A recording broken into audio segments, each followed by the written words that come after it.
푸틴의 보석인 크림반도가 그의 손에서 믿기 어려운 속도로 빠져나가고 있다. 2026년 6월 25일 우크라이나 국기가 킨번 스핏에 개양되었고, 이는 이 4년 전쟁의 전체 구도를 바꿀 수 있는 이정표가 되었다. 우크라이나의 오데사 작전 전술 그룹은 러시아군이 집중 포화 속에 그들의 위치를 포기했다고 발표했다.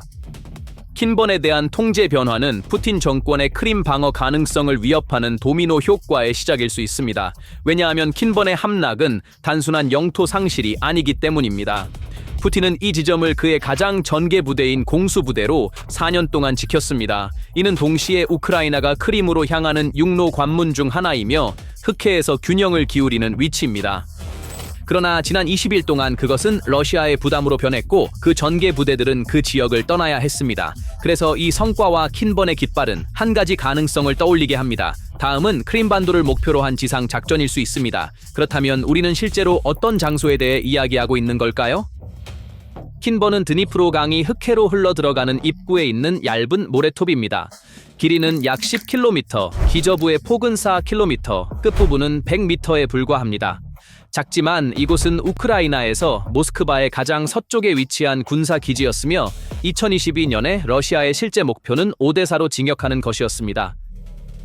이 작은 지대를 특별하게 만드는 또 다른 세부 사항이 있습니다. 킨번은 여전히 러시아 점령해에 있던 미콜라이우주의 마지막 지점이었기 때문에 이를 탈환하는 것은 전체 지역을 점령해서 해방시키는 것을 의미합니다. 또 다른 특징도 있습니다.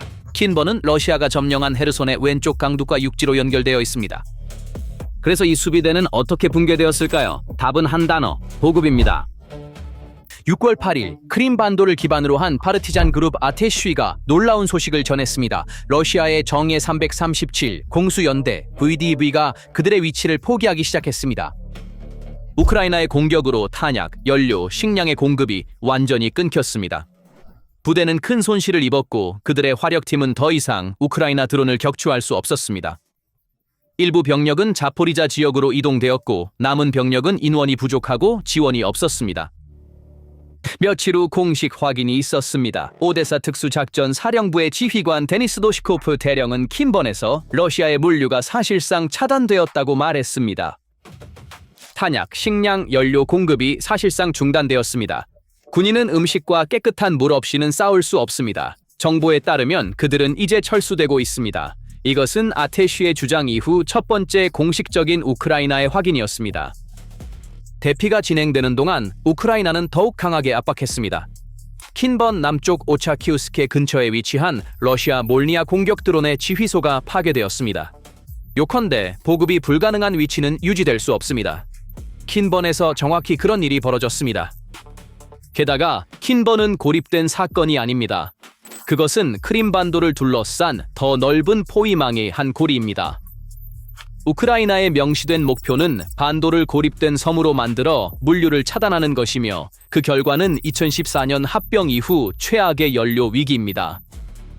6월 22일부터 23일까지 세바스토폴은 연료 판매를 전면 중단했습니다. 케르치 해협을 가로지르는 페리 서비스가 중단되었습니다. 반도 절반 정도가 정전을 겪었고 우크라이나는 케르치의 유류 저장소와 북크림반도 운하의 철도 다리를 공격했습니다. 요컨대 킨번의 포기와 함께 크림반도의 육상 및 해상 경로에 대한 압박이 동시에 작용하고 있습니다. 이제 이 모든 조각들을 함께 맞춰봅시다. 서쪽 앵커가 무너지고 엘리트 수비대가 보급 부족으로 철수하며 크림반도의 물류가 붕괴되면서 시선은 크림반도를 목표로 한 지상작전이라는 한 가지 가능성에 집중됩니다. 이는 킨번이 크림반도로 향하는 우크라이나의 육로 중 하나의 관문이자 남부 공세의 핵심으로 여겨지기 때문입니다. 지도를 보면 논리가 명확합니다. 크림반도는 본토와 몇 개의 좁은 통로로만 연결되어 있습니다. 서쪽의 페레코프 지협과 아르미안스크 회랑, 동쪽의 총가르 다리, 그리고 러시아와 반도를 연결하는 케르치 다리가 있습니다. 이 통로들은 동시에 반도의 공급 동맥이자 가장 취약한 지점입니다. 최근 몇 주 동안 우크라이나의 공격은 바로 이 물류망을 정확히 겨냥하고 있습니다. 6월 23일 크림반도 내 북크림 운하 위의 철도 다리 파괴는 이러한 선들이 얼마나 취약한지를 구체적으로 보여주었습니다. 하지만 현실적으로 생각해 봅시다. 육로로 크림반도에 진입하는 것은 작은 일이 아닙니다. 페레콥은 좁고 지뢰가 설치된 지협으로 수년간 요새화되었습니다. 러시아는 그곳에 여러 겹의 방어선을 구축했습니다. 따라서 지상 작전이 고려될 수는 있지만 단순히 깃발 하나로 자동으로 이어지지는 않을 것입니다. 이는 오랜 준비가 필요한 큰 비용이 드는 움직임이 될 것입니다. 그렇기 때문에 킨번을 크림반도를 여는 버튼으로 읽기보다는 다단계의 목조르기의 첫 단계로 읽는 것이 더 정확합니다. 시나리오의 논리는 이렇게 진행됩니다.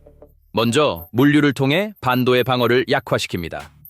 연료, 전력, 철도, 페리를 차단합니다. 그런 다음 서쪽 헤르손과 킨번 방향에서 압박을 가합니다. 킨번을 점령하면 그 방정식에서 흑해 측면이 강화됩니다. 헤르손 방향에서의 진격 가능성과 결합하여 크림반도를 둘러싼 다축의 압박이 형성되기 시작합니다. 오늘날 우크라이나의 목표는 반도의 상륙 작전을 하는 것이 아닙니다. 그러나 먼저 적을 질식시키고 나중에 압박하는 것은 고전적인 포위 논리입니다.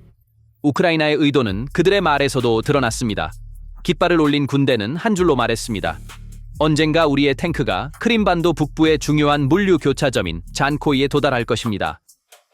물론 크림반도가 내일 함락되지는 않을 것입니다. 러시아는 여전히 케르치 다리와 육로를 통해 반도에 보급하고 있지만 방향은 분명합니다. 킨번에서 열린 돌파구는 크림반도로 향하는 문에 생긴 첫 번째 균열일 수 있습니다. 하지만 지상 작전이 결코 오지 않는다면 어떻게 될까요? 여기서 중요한 점이 있습니다. 우크라이나는 실제로 크림반도의 병력을 상륙시키지 않고도 크림반도를 무력화할 필요가 없습니다. 가장 강력한 카드는 이미 반도의 물류를 압박하고 있는 장거리 드론 캠페인입니다. 연료, 전력, 철도, 페리를 차단할 수 있는 한 크림반도는 러시아에게 요새가 아니라 짐이 됩니다. 이 압박의 가장 민감한 지점은 케르치 다리입니다.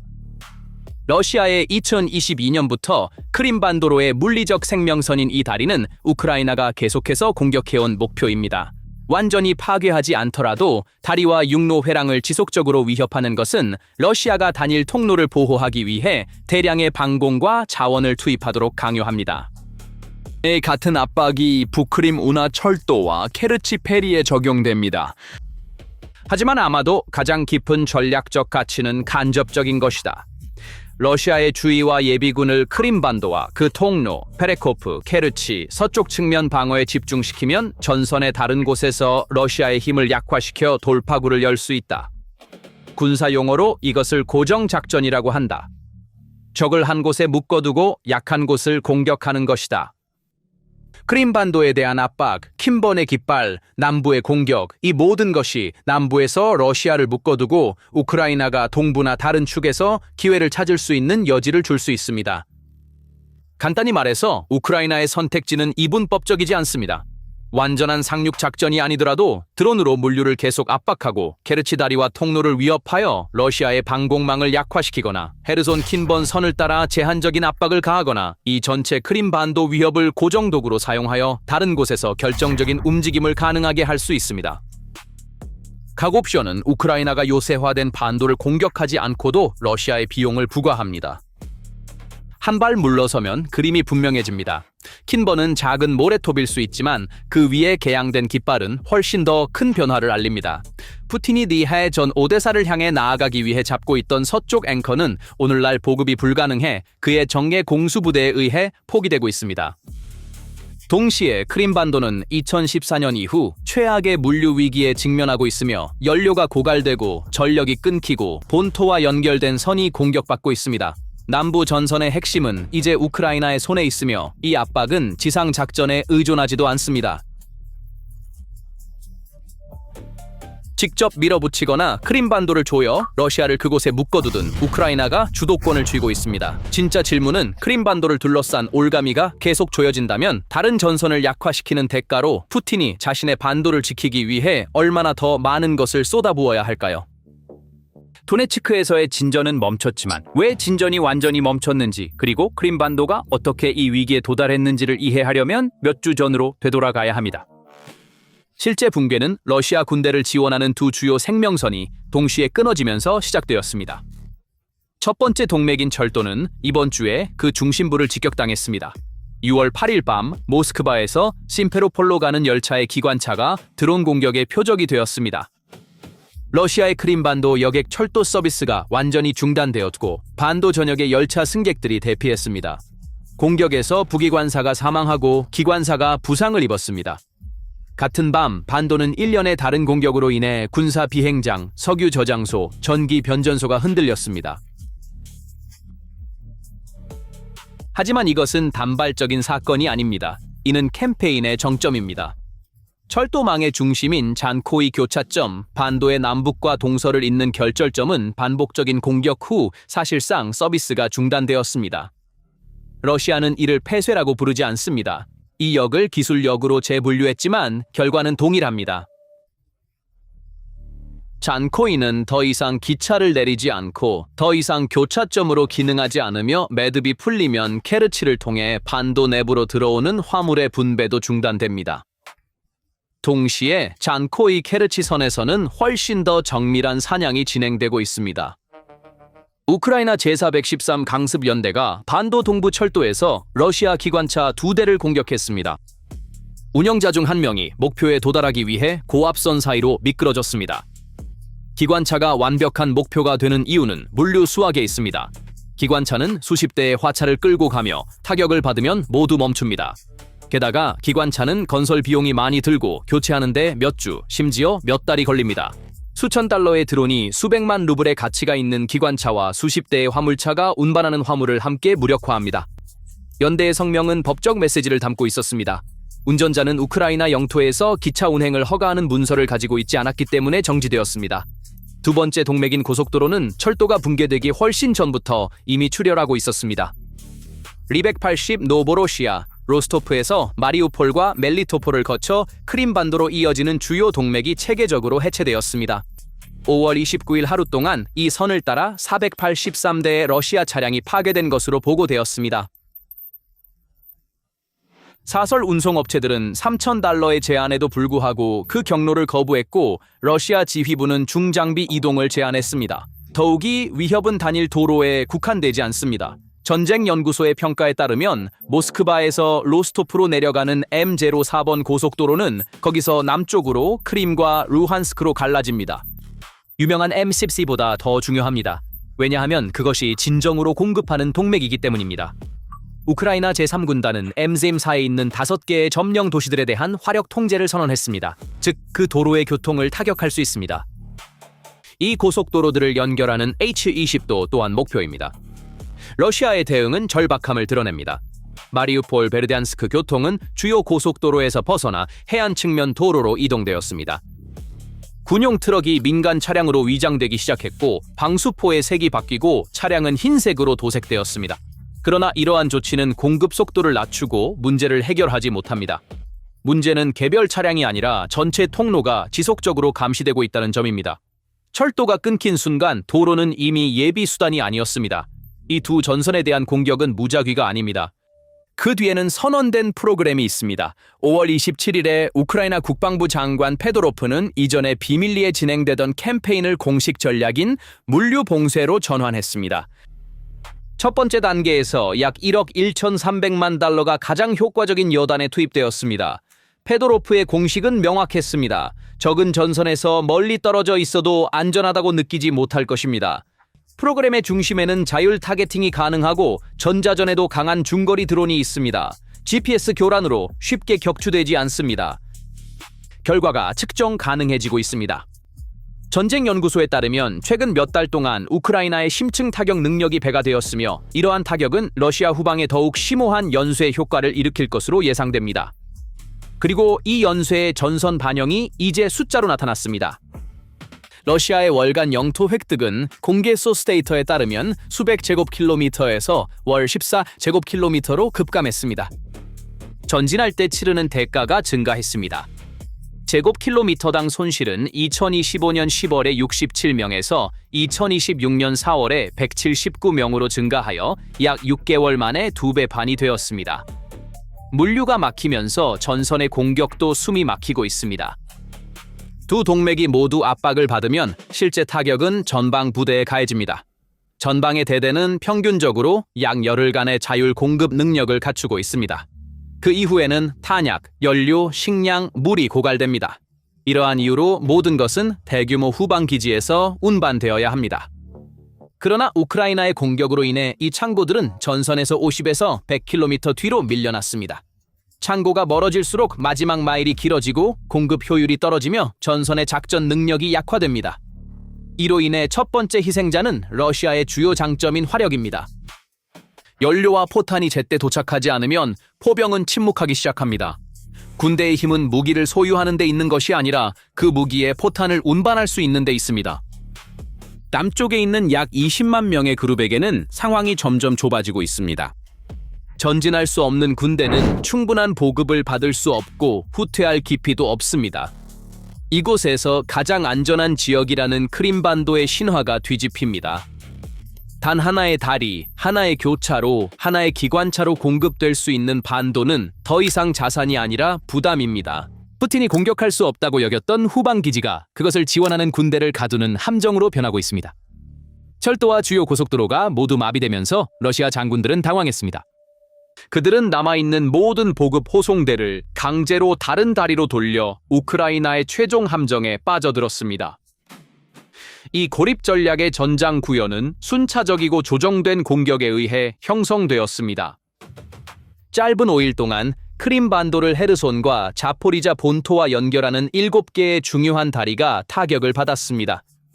작전의 첫 번째 큰 타격은 북쪽의 주요 교차점인 총가르 다리가 6월 7일과 9일에 비활성화되면서 시작되었습니다. 바로 그 후 6월 10일에 동쪽의 아라바트 스핏 연결도 표적이 되었습니다. 주요 동맥이 하나씩 붕괴되면서 절박한 러시아 장군들은 그 전선 공격을 유지하기 위해 남아있는 육로 연결인 서쪽 끝의 아름야스크 선으로 무거운 보급 호송대를 신속히 재배치해야 했습니다. 참모들이 상황을 구하려고 이 강제된 방향으로 몰려들었을 때 그들이 들어간 좁은 통로는 사실 우크라이나가 계산한 뛰어난 작전 준비였고 결국 적을 다닐 출구로 의도적으로 몰아넣었습니다. 날짜가 6월 10일 밤을 가리켰을 때 이 계획된 매복은 무자비하게 실행되었습니다.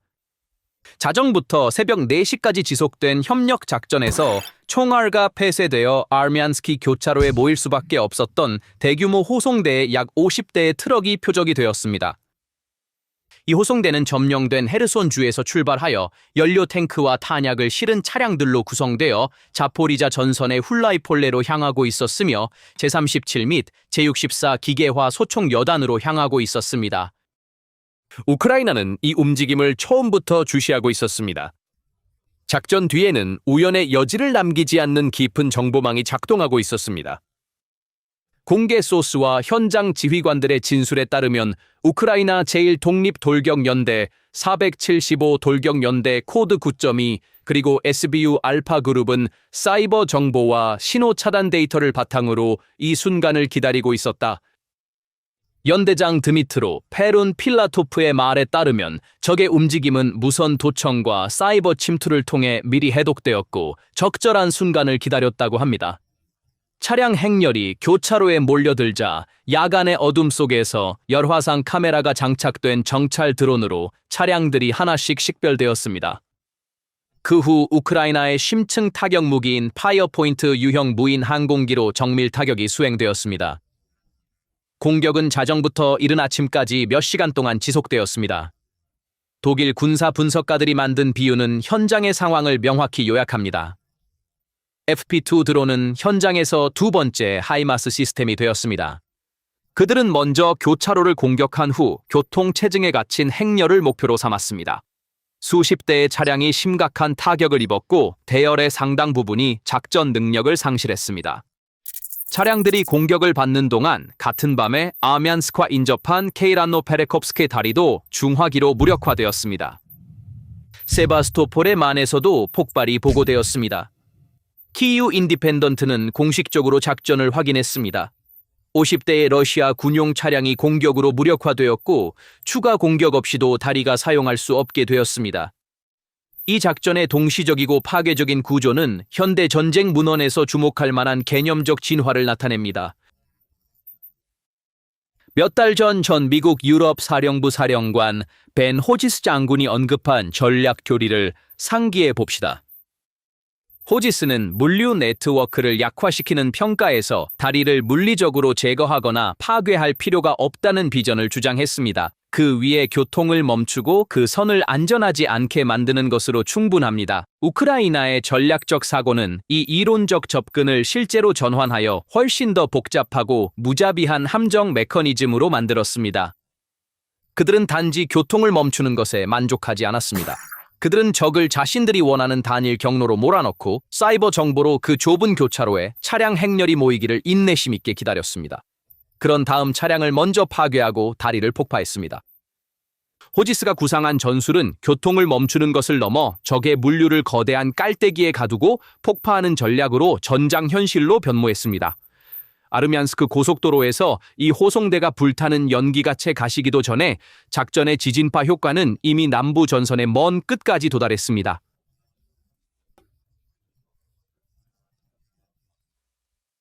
크림반도를 본토와 연결하는 주요 다리들이 연이어 끊어진 후 지상에서 나타난 첫 번째 극적인 균열 중 하나는 드니프로 강이 흑해로 흘러드는 킨번스핏 지역의 전략적 지점에서 관찰되었습니다. 제337 공수연대 브이디브와 같은 정예 부대는 창끝에 위치하여 흑해의 입구를 통제하고 있었으며 이 고립의 충격을 처음으로 느꼈습니다. 6월 7일 첫 번째 촌갈 공격 직후 긴급히 필요한 탄약과 디젤 연료의 흐름이 물류 연결이 약해지면서 흔들리기 시작했습니다. 현장 정보에 따르면 6월 8일과 9일까지 보급 없이 남겨진 이 전개 인력은 적의 공격보다는 증가하는 물류 부족으로 인해 점차 그들의 위치를 포기하고 후방으로 철수할 준비를 시작했습니다.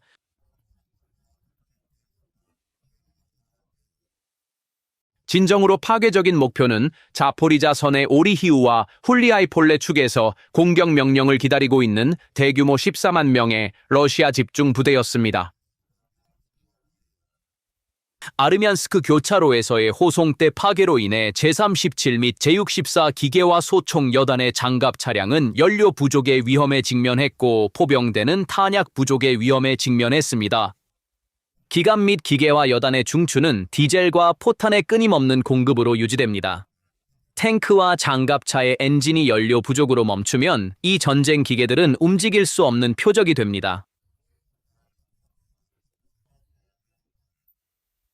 곡사포 배터리에 도달하지 않는 모든 탄약 상자는 전선 보병 부대가 필요로 하는 보호 사격의 약화를 의미합니다. 보급망의 붕괴는 러시아 지휘부의 공격 모멘텀을 늦출 뿐만 아니라 현장에서의 반응 시간을 연장함으로써 군대의 지휘 및 통제 메커니즘에서 뚜렷한 혼란 환경의 출현을 준비하고 있습니다.